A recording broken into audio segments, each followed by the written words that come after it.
Good morning, hockey fans. This is Stephen Heisler with HeisHockey.com, the Victoria's Hockey Company, and the Junior Hockey Discussion Group on Facebook. You are watching the Junior Hockey Morning Show. We are on the World Sports Broadcasting Network, WSBN.TV, Facebook, Twitter, YouTube. Today is Thursday, August 31st, the last day of really traditional summer is June, July, and August. We will close that out today. Hockey season is in full blast. We're about 2 weeks away from the North American Hockey League Showcase. A lot of things going on around the continent of hockey across Canada. New coach hired out in Lethbridge. Old coach hired out in Lethbridge. A lot of things happening this week. So we'll kind of go into more of that on Friday.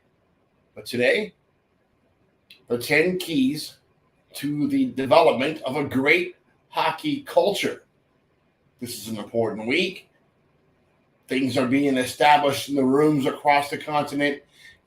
Players are getting settled in. Before getting too excited about getting settled in, you guys have got to realize one very important thing. The roster freeze is usually in January. So don't get too comfortable. Don't think that because you're in the stall today that you're going to be in the stall after the showcase, or you're going to be in that same stall at Thanksgiving or even Christmas or New Year's. You could come back from the Christmas holiday and find somebody else in your stall. There is no letting up. Junior hockey, first half of the season, every single game in practice is a tryout. And then we go into the culture. In the great cultures of any hockey club, teammates hold themselves and each other accountable for attitudes and actions. There's little tolerance for things that clearly get in the way of winning and representing the program in a professional manner. This cultural comes from getting everyone on the team to buy in and act on a set of winning standards that place a premium on both results and relationships. Unfortunately, if left unchecked, there are several negative attitudes and actions that can get in the way of winning. Invest the time with the team to identify these harmful factors at the start of every season. Then make a pact with the team that they will not be tolerated in your program. The payoff from getting team leaders to establish and enforce this kind of mentality, the club sets itself up for sustainable, high-level success on and off the ice. Cheers. We talk about culture and what it means. We talk about bad cultures, good cultures, programs that do things the right way. When it comes to coaches that have established great cultures over the years with their programs, the one glowing example of doing things the right way all the time was John LaFontaine in Wichita Falls. That team was on point from A to Z the entire year. The last year, LaFontaine was in Wichita Falls. So across the board, the kids all bought into each other. They worked extremely hard and spent time in the community, did things appropriately from A to Z. And that's what it takes sometimes. John tried to bring that same culture to Muskegon in the USHL, and some of the things that happened weren't appreciated. Some of those kids had established a culture that wasn't really conducive to accepting what John was trying to teach. John said, forget this. I'm out of here. I went somewhere else. LaFontaine remains one of the great hockey minds of junior hockey. I'll always love and respect that guy. He does a fantastic job. Number one, teammates don't take shortcuts. Great cultures expect and demand everyone's best effort on a consistent basis. The group has to insist upon teammates consistently bringing their best effort all the time. You're not going to take shortcuts in the gym. You're not going to take shortcuts in practice or learning the systems or in the film room or the way you eat, the way you sleep. Taking shortcuts in that manner is a definite sign of your own lack of success. Guys that do things right 100% of the time succeed. No whiners. Great cultures are fueled by and fed off positive energy, excitement, and enthusiasm. They don't appreciate nor tolerate teammates who continually have negative attitudes, complain, and whine about practice and playing time. Teammates with bad attitudes suck the life out of the team and must be encouraged to get over it quickly or find another team. Yes, you're a rookie. Yes, you're on the fourth line. No, you're not getting power play time. Dude, it's August, September. You'll get your shot. If you have what it takes to move up the roster, to climb into the third line, the second line, great. It's a process. It's not going to happen overnight unless you are of a exceptional quality of player. But what's happening between your ears will determine your success as much as what's happening on the ice. No excuses. Great cultures do not accept excuses for problems or poor performances. They hold each teammate accountable to do their job and perform at or above standard. Players in great cultures expect each other to own their performances and successfully deal with adversity, adjust to it, and overcome it. They only accept responsibility, not excuses. Yeah, it wasn't my fault, coach. I don't know what happened on that penalty kill. No excuses. Execute, make it happen, and own mistakes. No selfishness. This is a big one. Great cultures insist the team's success comes first.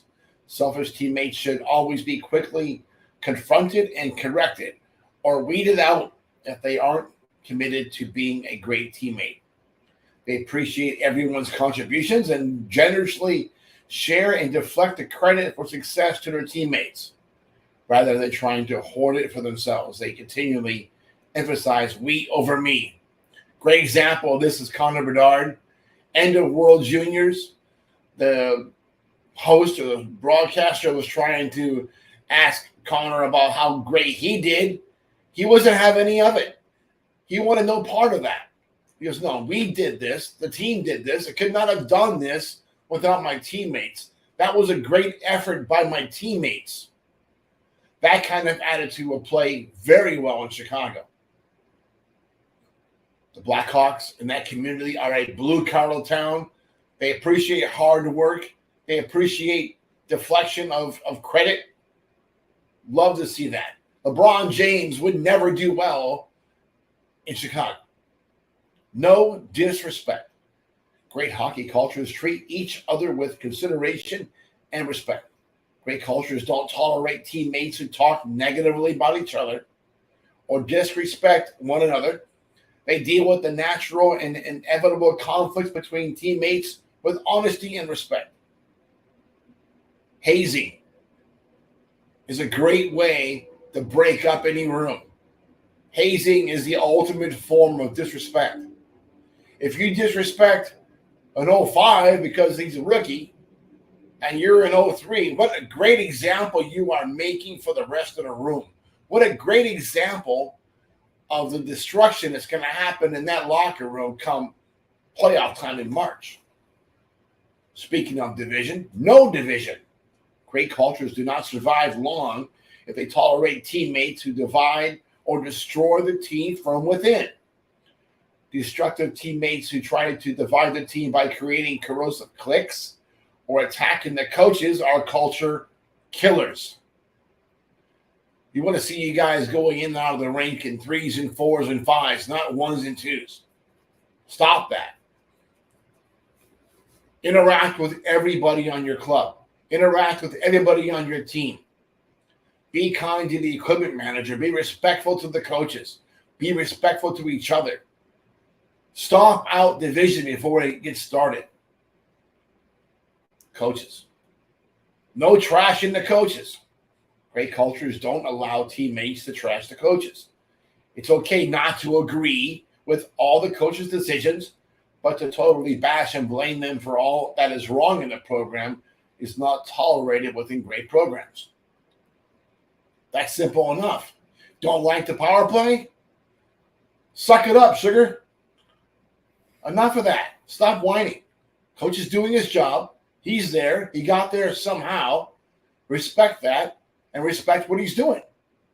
If you have something to say, keep it to yourself. Tell your mom and dad, tell your advisor, but don't spread that crap around because that's what it is.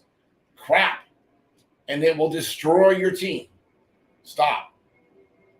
Next, don't let teammates embarrass the team. They have high standards and insist upon representing the program with class. They have little tolerance for those who act like a fool and embarrass the program with immature and irresponsible behavior. Teams with great culture deal quickly and firmly with those who dare to bring dishonor to the team. See this all the time. Kid's mad. Comes into the room, takes his sweater off, throws it into the hamper, throws it in the middle of the floor, stomps all over the logo in the middle of the floor. There you go. That's going to get you somewhere. That's going to create a nice atmosphere in the locker room. Never give up or give in. The unmistakable standard is to keep fighting, persisting, and competing until the very end. You're down 4-0 in the first period. First goal has already been pulled. Your team's playing like dog doo-doo. You go into the second period, do you give up because you're down 4-0? Or do you claw back? You get one. You get two. You play together. That's what teams with great culture do. They don't give up ever. Number 10, teammates don't let teammates down. Teammates in great hockey cultures refuse to let each other down. While losses hurt tremendously, the even greater pain is the thought of letting your teammates down. On great teams, teammates don't just play for each other, with each other, they play for each other. This coffee break is sponsored by the Bustelo Coffee Company and the North American Hockey League. Culture. It's up to you guys right now to set the tone for the rest of the year. And it's not up to the 03s. It's not up to the old guys, the 20 bombs out there to set the culture. You know what? If the team was 50-50 last year and you're bringing a bunch of 20 bombs up, the new guys are the ones that have to set the culture. You guys are the ones coming in and reestablishing what's going to happen in that room for the next 3 years. So end the baloney. End the court. You know what? You want to have court? Great. Someone's late for practice? Everybody should go skate lines. Everybody should run the bleachers. That'll stop that. Paying a little court fine of $50 or $20, who benefits from that? The rich kids they're not facing any consequences if mom and dad are shelling out money for your dumb court fines. That doesn't do anything. Rich kids are rich kids. Hockey right now is full of rich kids. You want to establish a culture? Change that up. You guys all face the music for one person being late, for mistakes, for not cleaning up the towels and not cleaning up the locker room. Whatever it is you want to find each other for, make it collective. We're all going to do something together. We're all going to run 5 miles. We're all going to skate the lake. We're all going to do something collectively, the entire unit. That's how you establish a culture. That's how you fix a behavioral problem. The fines are worthless, not for a bunch of rich kids. Stupid. Tommy, how are we on time? 15:08. All right, we're done today. Hope that you have a great day in hockey and enjoy your morning